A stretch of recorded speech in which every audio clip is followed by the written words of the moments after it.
Are they less prone to take the vaccine, or? Yes. It's hard to know. We started quite late.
Hello everyone, welcome to the Swedish Pavilion where we will pioneer the possible. This session is about accelerating the energy transition in developing economies. My name is Marie Trogstam, I'm the Chief Sustainability Officer within AFRY, the engineering advisor and design company. We all know, according to Sustainable Development Goal number 7, that we need to ensure universal access to reliable, affordable and clean energy. And today is the Energy Day within COP26, and we also know that the energy sector is one of the main contributors to the CO2 emissions. According to the climate pledges by countries, the nationally determined contributions, we also know for developing economies that the energy sector is highlighted. Even though developing economies account for about 2/3 of the global and the world population, the investments in these areas is only about 1/5 in terms of clean energy. So building on the experiences from COP25 in Madrid, where AFRY and ABB attended a roundtable on how to use the Nordic experiences to leapfrog and support the scaling up also of technologies in terms of clean energy in developing economies. We will here today broaden that scope and discuss how multilateral companies and organizations can support in terms of sustainable finance, regulatory frameworks, etc. And I'm really pleased to now introduce our participants. So we have on link AFRY CEO Jonas Gustavsson. We have also here Jakob Kiefer, who is the Group Head Public Affairs of ABB. And then we have on a pre-recorded, we are so grateful for that, we will have Ulrika Modéer, who is the Assistant Secretary General for United Development Program. And then we also have Silvia Piana, who is Head of Regulatory Affairs for Africa, Asia and Oceania within ENEL. And here we have also Carlo Gigliani, who is the Project Manager for the Renew Africa Secretariat. And also here Jeremy Stewart, who is the Senior Associate at Clifford Chance. But now let me start off with inviting here Jonas Gustavsson, AFRY CEO at AFRY. Thank you so much, Marie, and hi to you all in Glasgow. And it's good to be able to participate, even though through this video link or digital. But I would like to start to welcome all our guests, our friends at ABB in Glasgow, but also a special welcome to our guests from ENEL and Renew Africa and also Clifford Chance. And as you said, Marie, we have really been looking forward to this discussion about really how can we accelerate this transition in developing economies. And this was one of the themes that we had in COP25 and also in our previous meeting where we had some discussions with Frans Timmermans and also the EU Commissioning and Renew Africa. And of course, since then, a lot of things have happened, a pandemic among others, but also other things have happened. And we can see a lot of really accelerating activities here in the Nordic. But I think the question still remains, how can we support the expansion of renewable energy that also in the developing economies? And how can we at the same time accelerate the transition from fossil fuels? Because one of the goals, I guess, with COP26 is to bring parties together and figure out a way how can we really cut the greenhouse gas emission. And the question, I guess, is how can this be achieved? Because putting it in perspective, all the reports coming out right now, it shows that nation must speed up a lot to meet the 1.5 degree target. And AFRY, we are an engineering company in the Nordic with a long history, working in energy for a long time. And as I said, we see a lot of good things happening now in the Nordics. But the question is then, how can we use that technology and the competence we have jointly together to speed up that transition also in the developing part of the world, and how can we ensure financing? We know also that digitalization for sure is a key driver that can be used, but I think the key theme is how can we put most effort where we have the most impact. So I think part of this COP26 is also how to ensure the financial development in those developing economies, and how can we get financial assistance to do that.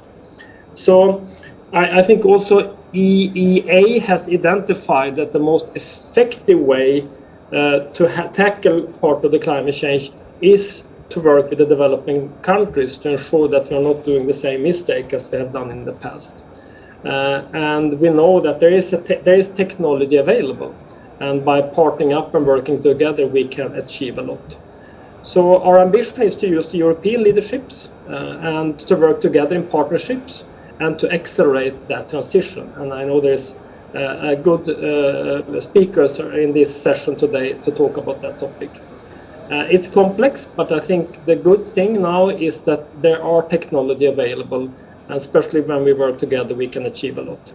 So that's why we are reaching out today to see how can we use our Nordic skill and expertise and working together and accelerate that transition in Africa as one example. So that's I think the background to the whole roundtable discussion. So not only become better and better in all the good things happening in the Nordic, for example, but also really make sure that we accelerate that and use that technology and get the financing to do that in part of the world where it can make a big impact. So that, as you said, Marie, I'm truly also honored to include UNDP in this session, and I know Ulrika Modéer, the Assistant Secretary General, could not be part of this, but she has made a pre-played, she has recorded an important message that we will look at. So let's go over to that. Thank you for inviting me to this important panel discussion, and please accept my apologies for not being with you in person. The climate COP is a crucial moment to accelerate a just energy transition, and we are, as you know, running out of time. The 6th IPCC report showed that climate change is happening faster than we thought, and that we are not moving quickly enough to reduce our emissions. We need a 45% cut in emissions by 2030 to reach carbon neutrality by the mid-century. And we know that the energy sector is the leading driver of the climate crisis. It accounts for 3/4 of human-caused greenhouse gas emissions, and transitioning to sustainable energy, that's our only way out of the climate crisis. Now, this energy transition is already happening. We are at the beginning of an energy revolution that will reshape how we power our economies. Renewables are now as competitive alternative to fossil fuels as ever before, especially coal.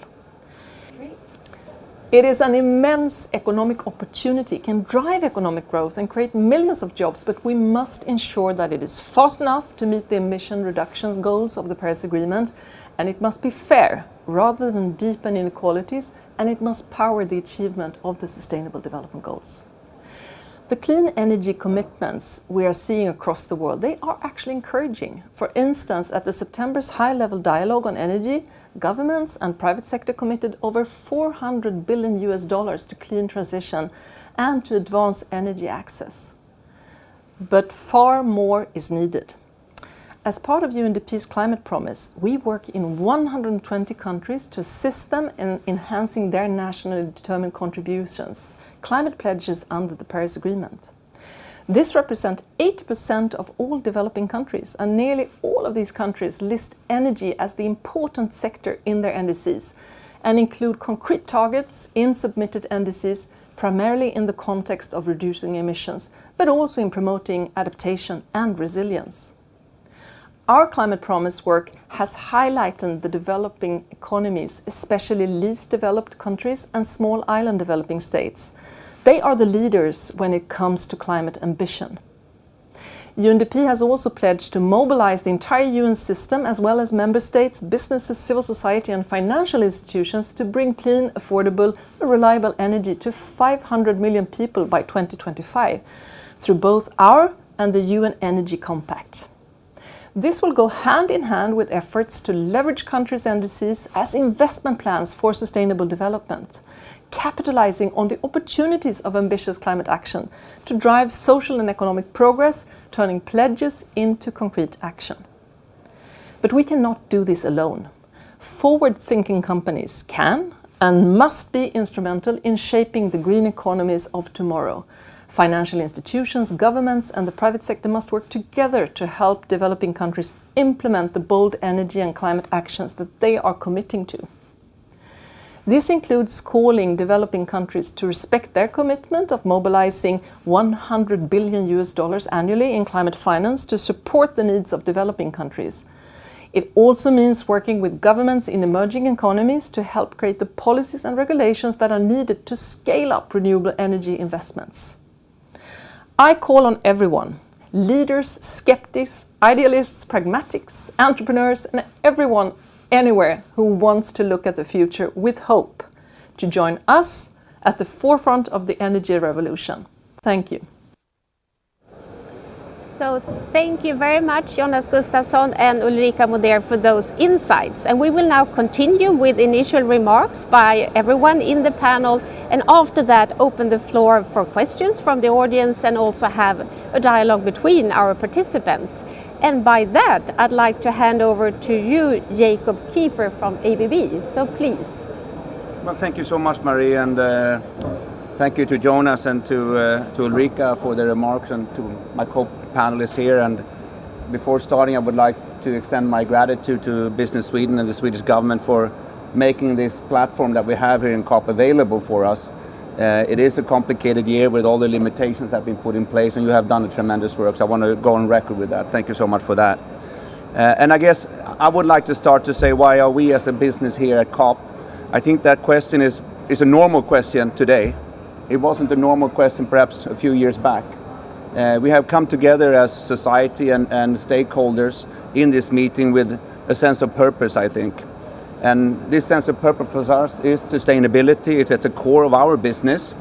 And we then need to live as we act and act as we live. So we have been here with the clear idea that we believe that our products and solutions can be at least some answer to enabling a low carbon society. And ABB is a company, we are about 115,000 employees in 100 markets. And we serve customers in the industry, in buildings, and in transport. And if you take those three sectors together, it's 3/4 of the energy consumption. So this energy transition is key and really the backbone of what we're trying to achieve here. And we believe that there is perhaps not enough knowledge of what is existing out there. What are the technologies that can really drive this change? And if we are not here to interact with policy stakeholders, if we don't push them to be more aggressive in their NDCs, if we don't push them to live up to the 100 billion ambition, and if we don't push them to also look at the world outside the OECD countries, how do we do that transition?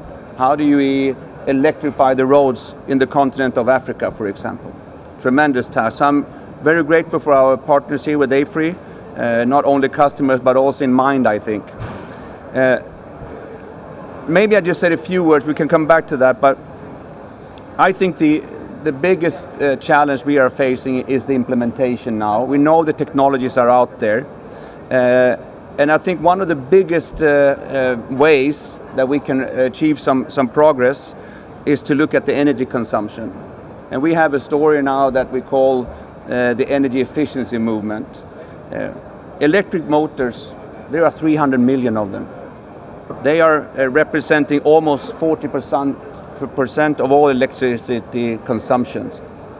But if you look at the engines and the motors, they are often quite outdated. An electric motor can run for ages. In my house, our electric motor is 100 years old. It drives the elevator. And obviously there's been some technological changes for the last 100 years. If we were to upgrade the whole 300 million of these motors, and we could save approximately the whole energy consumption of Netherlands. It's a massive reduction in CO2.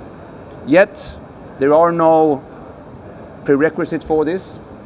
The industry does not need to do that. We phase out cars. When you buy a dishwashing machine, you will see it has this category of A, B, C, D, and E, but in the industry it's lacking. And this is why we need policymakers. And you will see this happening now in the EU, for example, with the eco design. They would actually force industry to take this change. So that's just one example. I will say two things more. A lot of the things that we talk about now is electrification of the transport sector. And we know where the minerals will come from. They will come from extraction industries. And the extraction industry is a polluting industry, or has been up until now. You have immense trucks that runs on diesel. We believe this can be done through electricity.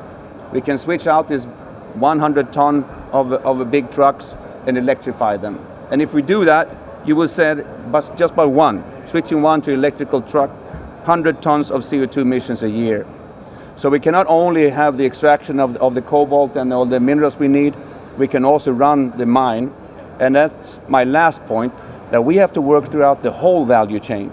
We cannot only be a B2B provider, we have to be holistic in our own approach, but also drive our partners in the industry from the mine, and then the steel that will be green hopefully, and then the steel goes to the robots that will produce the cars through our robots, and then when we sell this thing, we will try to help our consumers to do the right choices. So as a company, keep your own house in order, but follow the flow. So I stop there. I have more examples, but excited to be here. Thank you, Marie, for giving me the opportunity to work with you guys, and also thank you to Jeremy, who will talk a little bit more of the speaking points I have on trade. I think he is better placed to do that. So I stop there, Marie. Thank you. Thank you very much, Jakob. And you mentioned the strategic partnerships, but also policy. And by this, I would like to welcome you, Silvia, in terms of policy, regulatory frameworks, and much more. So please, Silvia, welcome.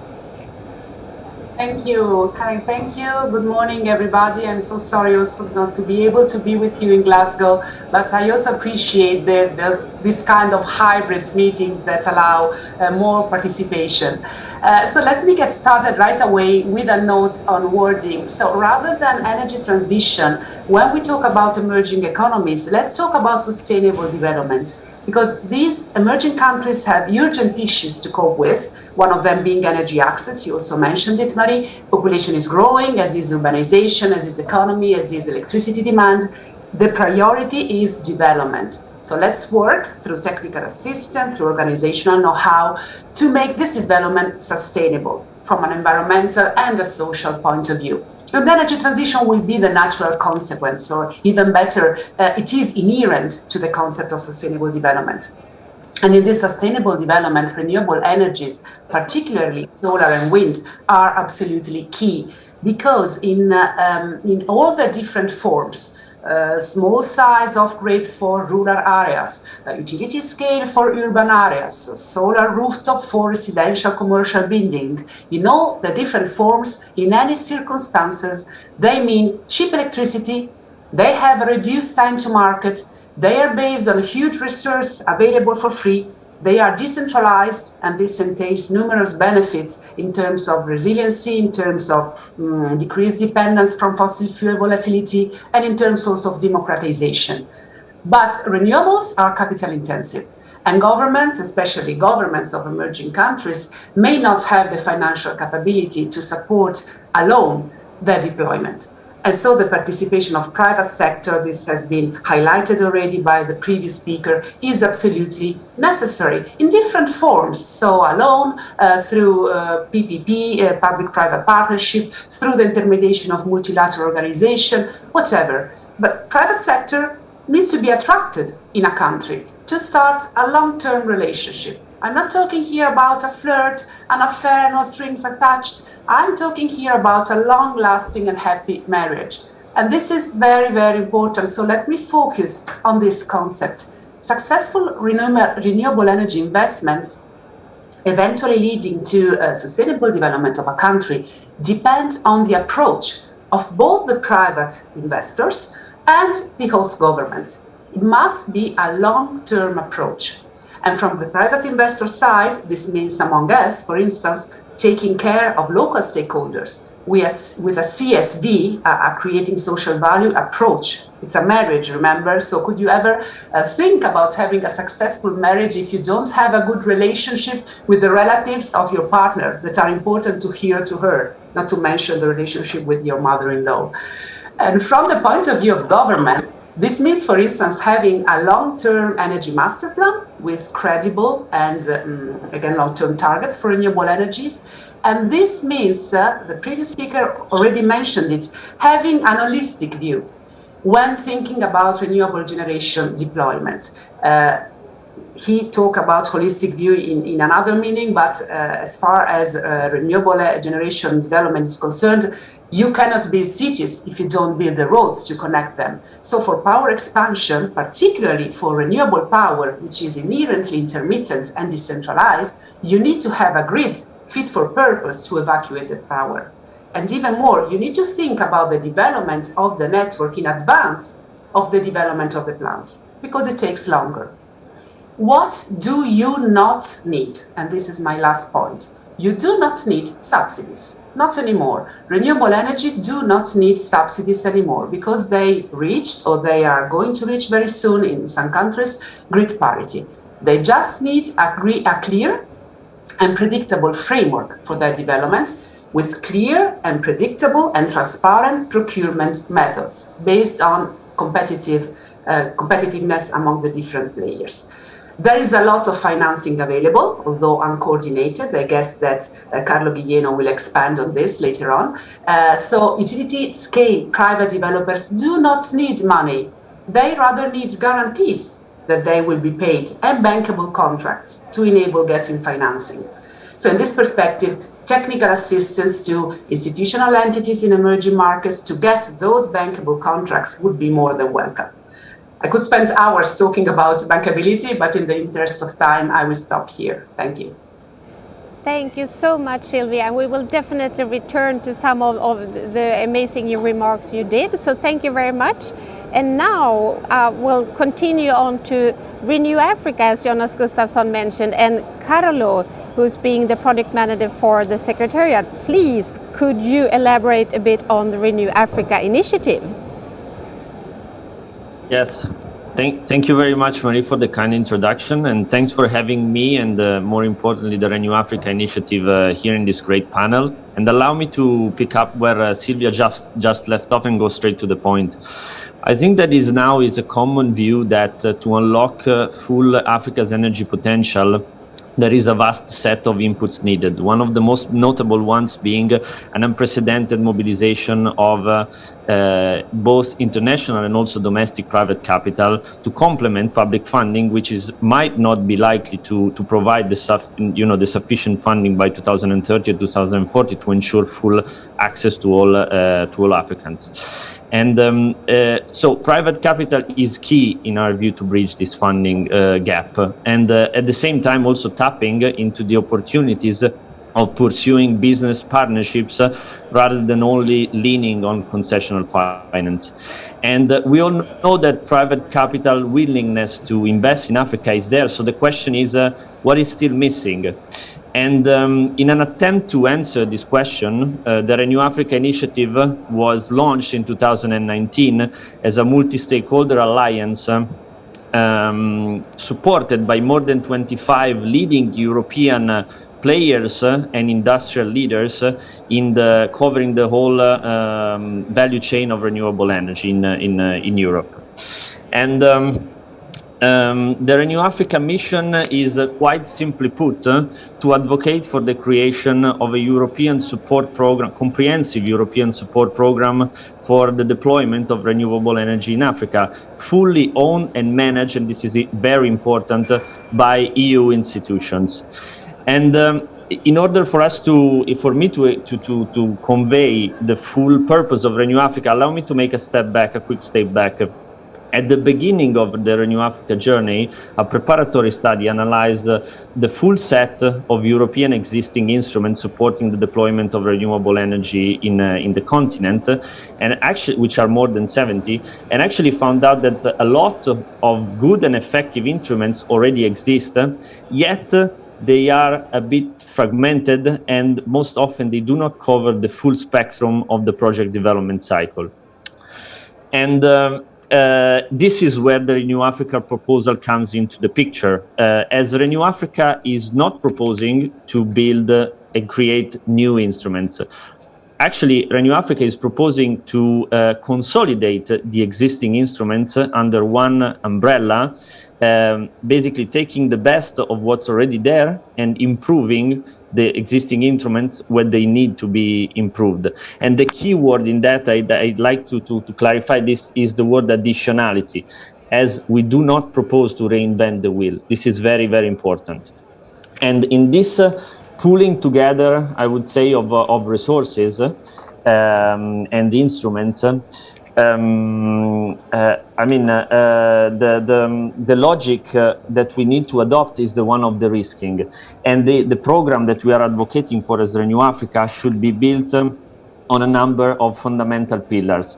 The first one must be that the program should be technology and country neutral, in order for us to ensure the maximization of the impact of this program, at the same time, of course, taking into consideration the specificities of each technology in each country.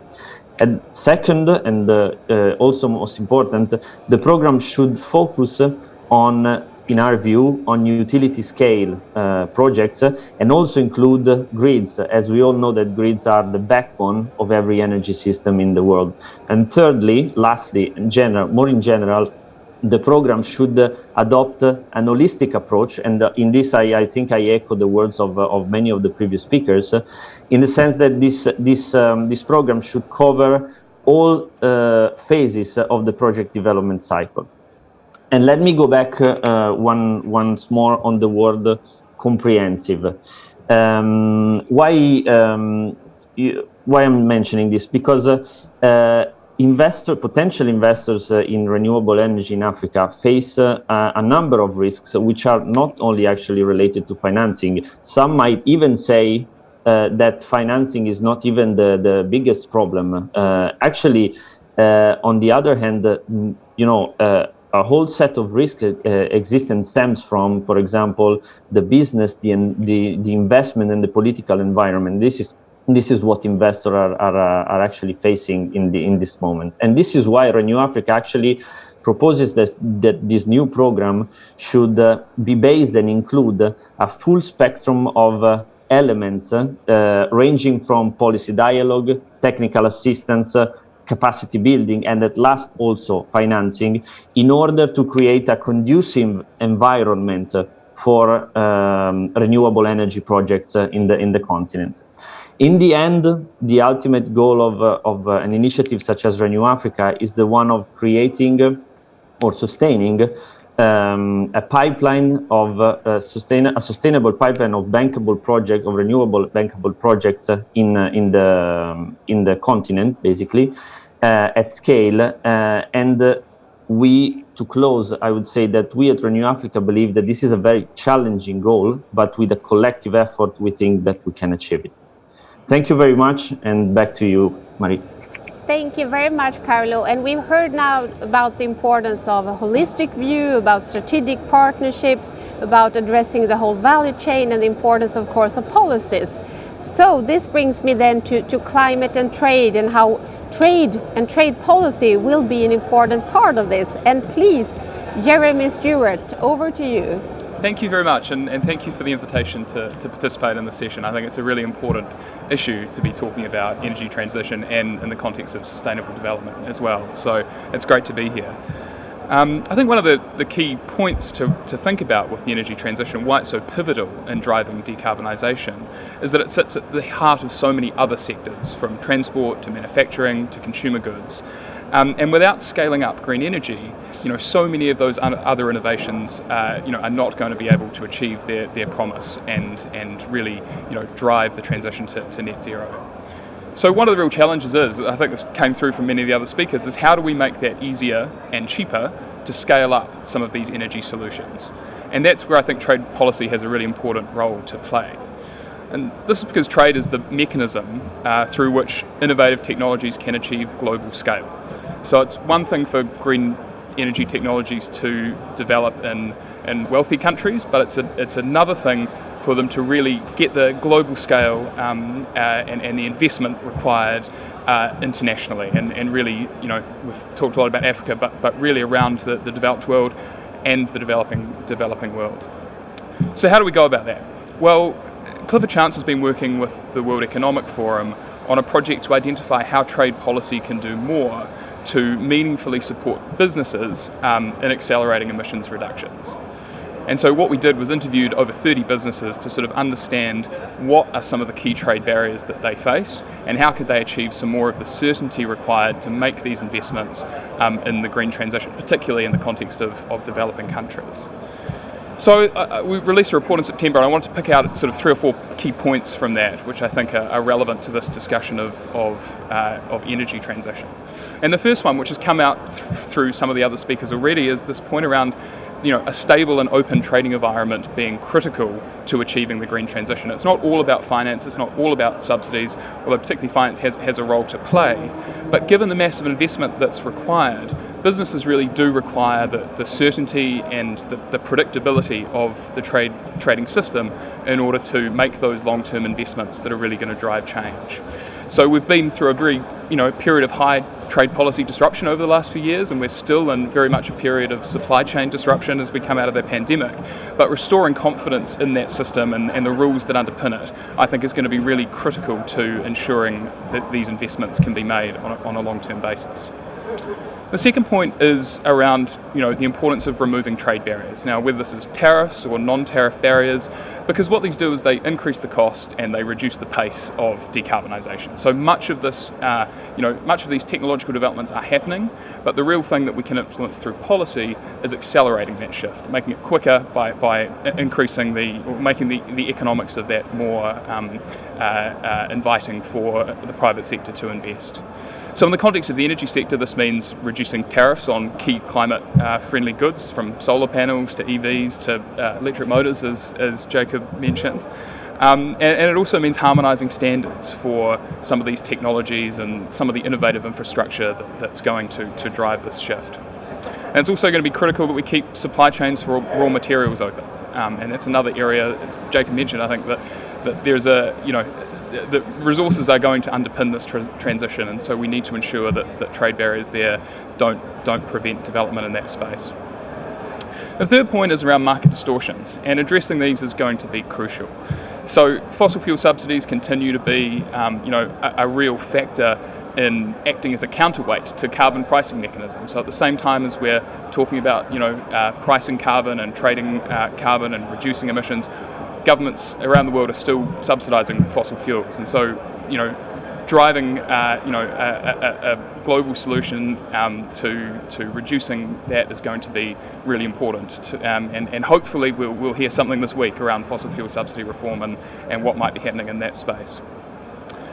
And finally, there's this other point, which is that trade policy measures are increasingly being used to achieve climate objectives, and we see this with the EU's CBAM and other sort of policies along these lines.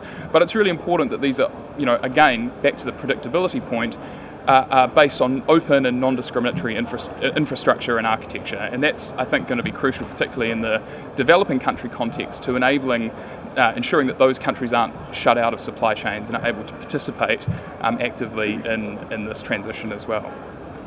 So look, many of these actions, such as reducing tariffs or phasing out fossil fuel subsidies, can actually happen very quickly. They've been talked about for a long time, and there's more action that can be done really quickly. And I think it's important that governments, are working to really get some quick wins in this space, because that will signal, again, this importance of signalling and this importance of confidence in supply chains.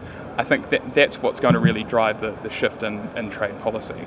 Now, other things are going to take longer. Obviously, carbon-based trade policies and developing architecture around that is more difficult and requires more consensus. But there's a lot that can be done really quickly to actually drive this shift, and I think that's really important. So I might leave it there and pass back. Thank you very much, Jeremy. And now we should focus on what the United Nations has set as the decade of action, of course, to reach the SDGs and the Paris Agreement, and speaking about concrete examples of what what is currently being done. And for example, in terms of enabling policies to overcome the obstacles that you've all been speaking about, I'd like to ask you, Silvia, if you could perhaps give us some concrete examples of how you have managed then to overcome those. And also, you mentioned bankable projects. Please enlighten us a bit on, how could that be improved? So please, Silvia. Thank you, Marie. Well, we've managed to have many successful examples of renewable energy deployment in different emerging countries. In India, for instance, in some African countries like Morocco, like Zambia, like South Africa. I would like, if you need an example, I would like to take the example of South Africa, because it's really. We have more than 1.2 gigawatt in operation from solar, PV and wind in South Africa, and it is so far maybe the only country, if we don't consider Latin America, that has followed a steady path of commitment to large-scale renewable energy deployment. And tenders have been in place since 2011, so it's already 10 years, which is a lot for renewable energy in emerging countries particularly. And this is thanks to a number of enabling policies. They had one of the first competitive procurement programs, I just mentioned it. They have established a dedicated and independent IPP office, so the reference point for all private developers. They have an independent regulator called NERSA, which is often in disagreement with ESCOM, which is a state-owned utility, and this proves the independency of the regulators. And this regulator also operates through a well-consolidated consultation process. This was also something new a few years ago, to consult with stakeholders for the most relevant decision they had to take. They have a government guarantee in the form of the so-called implementation agreement. So when you basically sign contracts with the state-owned utility, the government of South Africa backs those contracts. So if ESCOM is not going to pay you, the government is going to pay you. So in my speech before, I was making reference to the need not of financing, but of guarantees. They have the guarantee. Also is one of the few countries to offer a variety of route to market. So how a generator can sell electricity is not only to ESCOM, but can also be to direct commercial and industrial user. The municipalities, which are among the distributors, are allowed to freely procure their electricity. They have developed a self-generation framework, which has no licensing requirement. So variety of route to markets. They also have, let me also mention the carbon tax, which indirectly provides an incentive for renewable energy. And also South African banks are increasingly supportive of renewable power projects in the region. For instance, Standard Bank has set specific criteria to regulate the funding of fossil fuel. I'm really grateful to the previous speaker from Clifford Chance, because he mentioned the need to phase out fossil fuel subsidies. So I said before that we don't need subsidies for renewable energies, but definitely we don't need subsidies for fossil fuels. So that was a key point. As far as bankability is concerned, I don't know how much time I have, because it's really a long, this takes time. So if you want, I can expand a bit now, or if you want, we can let other speakers talk and come back to bankability, as you prefer, Marie. So, thank you very much, Silvia. And just to kind of hold on to the bankability issue, I should ask now in the audience if there are any questions for interaction here. And then before returning to you, Silvia, because I see no hands up here, I'd like to open the floor for all of you panelists if you like to highlight or comment on any of the other speakers. So please feel free to do that, and maybe with a focus on these concrete measures and also good examples of what has already been achieved. So let's see if I can follow you here, if there is someone who'd like to add on. I just have a very short point, and it's funny, I worked in diplomacy for 25 years and policy stakeholder at that time. And the cool thing about this COP26 is that the industry are asking politicians to tax something that will make things more expensive. For example, this global tax market. We're asking for something, prices, please. so we can start shifting our resources where it's more bankable. And I think politicians should seize that moment. It's not every day that we are asking for more taxes from the private sector, but this is one way of doing it because we believe in the free market. It's an extremely important point. And we talked about subsidies, Silvia. I mean, you're absolutely right. We have also asked for that, not only through ourselves, but through WEF and through the CEO climate leaders, and letters being sent from 2.3 trillion value of companies representing a large majority of the private sector. So I think there's an expectation now from the private sector to policymakers, speed up your things, please. And there are a few things that you mentioned, Jeremy, also for us, that are important, and we are also one that can enable new standards. We believe now, I think, much more in working in open protocols, enabling partnerships, and we talked a lot about that in the opening session here in the Swedish pavilion. Maybe that was a buzzword in the old days. Today it's needed.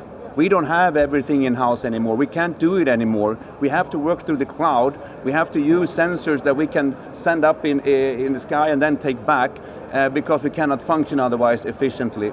And then policymakers are trying to regulate this, but I'm not sure they understand the full complexities of an IA system, for example. And therefore it's so important. And when you have this big digital leap right now, how do we make sure that Africa, Latin America, and the developing markets are there with us? I think they can. Thanks to digitalization, it is easier to implement new technologies than it was in the past. You don't have to go there and build your whole structure. You can actually do a lot of these things to an affordable price. And then finally, we haven't talked about it yet, circularity. There is no global market for recycled goods yet. We tried to fix it in the European Union, but this will be a tremendous opportunity also for the developing countries. Again, a market needs to be regulated, it needs to be defined. We can have ideas about this, but once again, policymakers need to help us to do this. And I don't even think it's 7% that are being recycled. 7% is being recycled, the rest is not. So we have a tremendous opportunity here. And this goes back again to trade policy, I say. And I just totally want to thank you for giving us the opportunity to feed into your study. And we need to do more of that, because in the old days we talked a lot about trade. Free trade everywhere, and then we had the anti-globalist movement. Nobody talks about free trade anymore. It's about strategic autonomy, it's about protecting your own. And I would really like us to get back to where we were.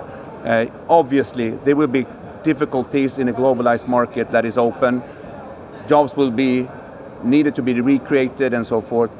But it has taken us to where we are in terms of prosperity, and free trade is imperable. We have to have this if we're going to have a developing world entering to the future of a sustainable world. So those are just a few remarks from my side, and maybe I spoke out of turn there. I know I have a CEO in the panel.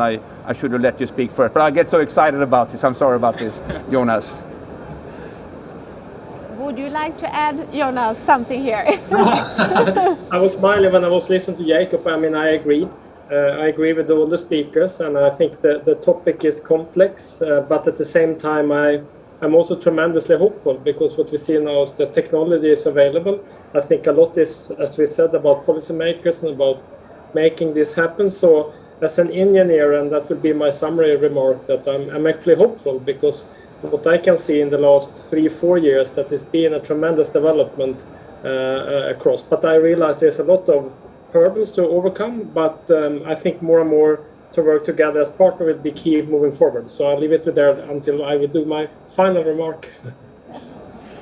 Thank you very much, Jonas, and thank you also, Jakob, for bringing in the circularity perspective. That's obviously key. And if I listen to you, I think we could kind of admit that the technology is in many circumstances already there, and many the finance might actually be there. But as you mentioned, Carlo, the needed consolidation also of those different instruments and frameworks. And at least in terms of the AFRY view and Sweden, we've been speaking about concessional financing, for example, and de-risking. So just handing over also to you, Carlo, in terms of the Renew Africa and this consolidated approach and the program that is being launched. Could you please comment maybe a bit on that? Yeah, absolutely. Thank you, Marie, for the question. And I fully echo the words of the other speakers. And it seems that the private sector has, clear ideas about what could be the improvements needed in the future to go in the right direction. What Renew Africa is trying to do is currently to bring forward this vision and these priorities, working along three main work streams, basically. The first one is to intensify the dissemination activity towards to forward the proposal in European area, into European institutions. Actually, Renew Africa has received, since its launch, an important sets of support from European institutions already. I can mention Commission Executive Vice President Frans Timmermans, many Director Generals of Commission directorates, also the EIB. And but we would like to do more, of course, because we are talking about these very, very crucial points here, and we believe that the discussion might be even broadened to actually achieve the goal. And the second thing that Renew Africa is doing is actually developing a concrete proposal from a finance perspective, because we believe that, of course, money is there, but it should be channeled in the most suitable way from the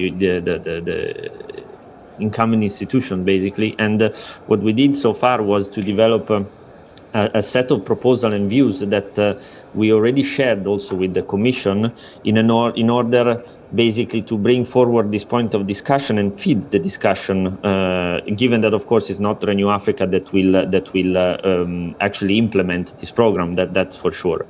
And the third thing, which I think it's also another perspective that we can bring to this discussion, is that we also embarked in the second part of 2021 in an advocacy and outreach program in African countries to discuss with African countries what could be their views, basically, of what could be working as a program to support, for example, renewables in their specific realities, as of course this is a paramount aspect to make things work. And so we are engaging in country events and country discussions exactly for that purpose. So to first build long-term commitment on what the Renew Africa mission is, and second, to gather these inputs and actually channel those inputs in our advocacy effort towards the European institutions. So this is what, from our perspective, of course, what are some actions that can be taken to bring forward the points that we've been discussing in this great panel today. Thank you very much, and back to you. Thank you very much, Carlo. And I think the emphasis is a lot on the long-term commitment, and I really appreciate hearing about this inclusive dialogue, of course, with the stakeholders and based on facts. And I think we should let in also Jeremy to comment on the trade policy, and then over after that to you, Silvia, to really touch upon the bankable projects, because that's very concrete. But first, Jeremy, if you'd like to add something on the trade policy side. Thank you, Maria. And I think we've talked. There's been lots of discussion about the what and the things that need to be achieved and what trade policy can kind of do. But there's also this question of the how and what forums does it happen in, and where should governments be moving. And I think the key thing to emphasise here is that action can take place at a number of levels. Governments can act unilaterally on many of these issues. So tariffs on climate-friendly goods is something that the UK did when it introduced its tariff policy. It reduced tariffs on 100 goods unilaterally, and that's something that countries can do very easily to really incentivise investment in those technologies in their countries. So there's that unilateral level. Things can also happen at the bilateral or plurilateral level, and you see a lot of really positive initiatives in this space. There's, for example, the Agreement on Climate Change, Trade and Sustainability, which is a group of small countries. You have Costa Rica, New Zealand, Fiji, Iceland, Norway, and Switzerland, all sort of working together to develop a framework of rules that can start moving some of these issues forward. And so we don't have to wait for everyone to get on board, but you can kind of start in an incremental kind of manner to get progress there. And then, the gold standard is really the multilateral level, and trying to bring in rules at that level that actually bring some of these discussions forward. And there are positive discussions happening at the WTO on some of these issues, and circular economy issues are front and centre. So the circularity point is live there, and there's a broader discussion going on about trade and structured discussions on trade and environment. So they are opportunities to move these levers forward, but we don't need to wait. I think that's the real message. Governments don't need to wait for things to happen at the multilateral level. There are a lot of opportunities to take these issues forward at a local or regional level as well. And I think just one other brief point is really the importance of industry and the private sector injecting themselves in these discussions. I think it's really incumbent on the companies that are producing these products to really emphasise what's needed, what are the rules that are required, explaining some of these technical issues that are at play. And I think really bringing together the technical discussions, the investment discussions, and the trade policy discussions together is going to be crucial to really meaningfully shifting this forward. But yes, action is important too, and a little bit less talk and a little bit more action, I think, is something that can really be an important thing to focus on. Thank you very much, Jeremy. And then bridging over from this and also technology into bankable projects where we could actually see it happen. So please, Silvia, even though we know you have so many things to elaborate, can you just pick the thing you would like to highlight? Of course, just a couple of concepts. So the management of international project finance involves a number of risks. This is well known, both on the construction and also on the operation phase. So it's very important to focus on the key concept that those risks are assessed and mitigated as early as possible. And this must be done also in consultation with stakeholders. This is important to gather consensus on such issues. So it's not only important to have a stable political environment, openness to foreign direct investment, the long-term master plans that I mentioned before. But if I have to identify some of the most important risks that must be considered, they are the financial risks. So it's very important that a country has a credit worthiness, has hard currency reserves, and has guarantees on currency convertibility and transferability to repay foreign investments. I witness, not just me, but all of the renewable energy players, we witness very well structured tender fail just because the government maybe changed a small clause on currency convertibility and transferability before the bidding phase. So that was enough to make a tender basically fail. So they are really so important. And let me conclude with a different topic, if I can, building on what Jeremy said before about circular economy. Last week I held a lesson for Italian students, high school students. So there were 2,000 of them. It was a digital event on energy transition. And I would say 90% of the questions that I received, many questions, they were all very passionate, were regarding circular economy. So they were asking, but how do we recycle solar panels, solar modules, wind turbine when they reach the end of their life? So they are already convinced about the importance of renewable energy. This is a concept that they already share. We don't even need to explain it anymore to them, but the concern of young people is about circular economy. I was very positively impressed by this. I also did not have all the answer to the question they asked, because this is an evolving framework, so we don't have all the answer, but it's very important to understand that this is the focus of young people, and I don't need to explain to you the importance of getting the young people on the same side, because they are the one that will design the future. So that was my final note. Back to you, Marie.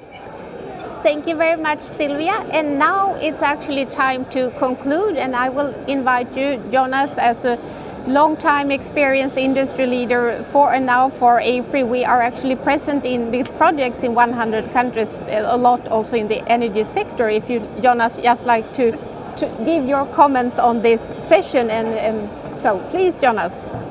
Thank you, Maria, and thank you for great speakers, and it's interesting to listen to all them and a lot of takeaways. And of course, it's easy to see that there are a lot of hurdles that needs to be overcome, everything from policy to regulations and so on. But I just want to kind of conclude on the positive side. And I could start with quoting. I was in an event during the weekend, which was the Royal Swedish Academy of Science, and a guy that you might know, Carl-Henrik Svanberg, opened up the session, and he said following. He said, "I'm an optimist and I'm an engineer." And he said, well, actually, I am an optimist because I am an engineer, because he was kind of putting in the fact that there are technologies today is available. And if you then look on what has happened over the last couple of 2-3 years, especially on the energy side, only looking back when I joined AFRY 4 years back, it was the energy segment was pretty static, I would say. So that's positive. I would say also Silvia talked about the young generation. We spend quite some time also listening to the younger generation. And if you think of the power, the push they will do from the consumer side, now I talk outside just, of course, in Africa, we see things will evolve. So that's really good. And then the question is how we can speed up, which we think is essential. I like what you said, Jakob, that we are partner in mind. And we have worked a lot with ABB because we are the integrators. We are active in 100 countries, and we are driving those projects, and we are sticking to Africa as an important. It's business for us, but it's also because we really believe that we can make a difference by being present in those countries and implement all those good technologies and ideas that is there. It's a bit worrying today that if you look at many of the good projects that we are involved in, there are many of them that are put on hold due to lack of financing. So even if the financing is available, I guess it's all about predictability and so on. But I'm hopeful, and I think also somebody said that kind of partnering up, and that we as industrial player cannot act alone. We need to work together with policymakers, and I think I see that shift is happening. So I would like to end on a positive note. Everything needs to go faster, but things are happening. So I would stay there, Maria, and I would like to thank all the participants for great inputs to this roundtable. Thank you very much, Jonas, and everyone for all those valuable insights.